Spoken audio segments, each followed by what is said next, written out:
Attorney general की राय का हवाला देते हुए वित्त मंत्री निर्मला सीतारमण ने पिछले हफ्ते संसद को बताया था कि जीएसटी रेवेन्यू के घाटे की भरपाई देश के कंसोलिडेटेड फंड से करने का कोई प्रावधान नहीं है।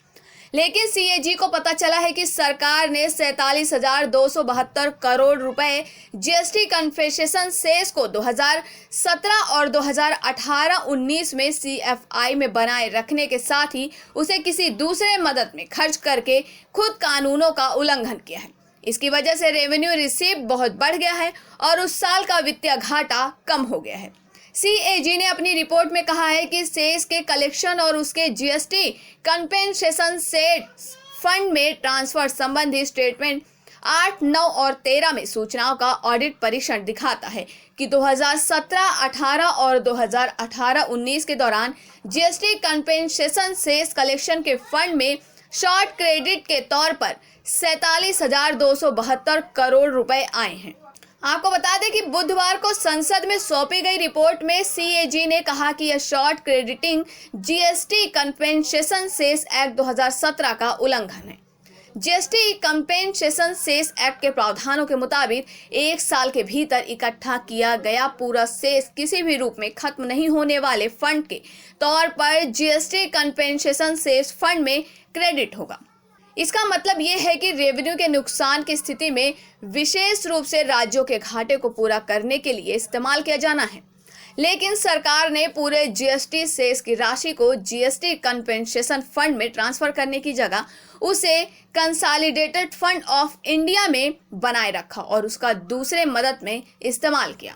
रिपोर्ट में कहा गया है कि शॉर्ट क्रेडिटेड सेस राशि को भी सीएफआई में बनाए रखा गया और वह दूसरे उद्देश्यों में इस्तेमाल के लिए उपलब्ध था बनिस्बत जैसा कि एक्ट में उसके लिए प्रावधान है और इसके चलते उस साल रेवेन्यू रिसीव बहुत बढ़ गया और वित्तीय घाटा कम हो गया।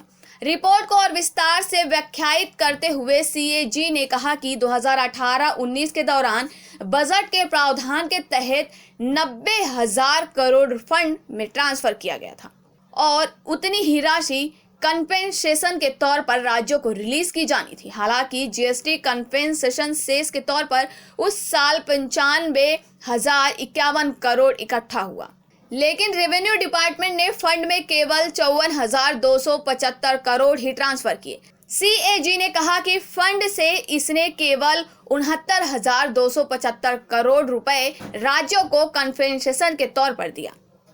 90,000 करोड़ रुपए राज्यों को ट्रांसफर किए जाने वाले अमाउंट तथा कंपेंसेशन राशि के मुकाबले फंड में कम ट्रांसफर करने के चलते केंद्र की 35,725 करोड़ की बचत हो गई और राज्यों को कंपेंसेशन के मद में अदायगी में यह बचत 20,725 करोड़ की थी।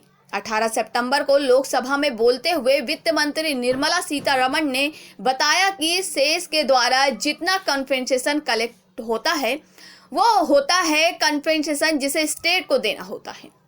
अगर सेस कलेक्शन में कुछ नहीं है तो नहीं है। सीएजी रिपोर्ट के मुताबिक वित्त मंत्रालय ने ऑडिट के परीक्षण को स्वीकार कर लिया है और कहा है कि इकट्ठा किया गया जो सेस पब्लिक अकाउंट में ट्रांसफर नहीं किया गया उसे आने वाले साल में ट्रांसफर कर दिया जाएगा।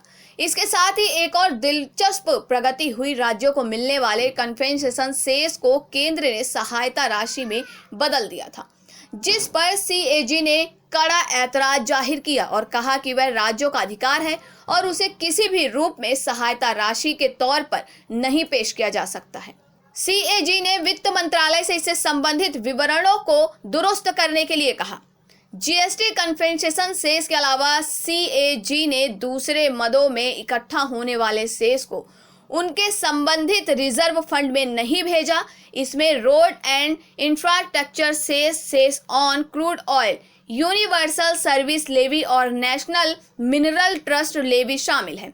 सीएजी ने बताया है कि ऑडिट को जांच में पता चला है कि 2018-19 में 35 सेस, लेवी और दूसरे चार्जेस के जरिए हासिल किए गए कुल 2,74,592 करोड़ में केवल 1,64,322 रिजर्व फंड में ट्रांसफर किया गया है और बाकी कंसोलिडेटेड फंड ऑफ इंडिया में बनाए रखा गया है। इसी प्रकार की बड़ी खबरों में बने रहने के लिए हमारे चैनल को लाइक, सब्सक्राइब और शेयर करना ना भूलें।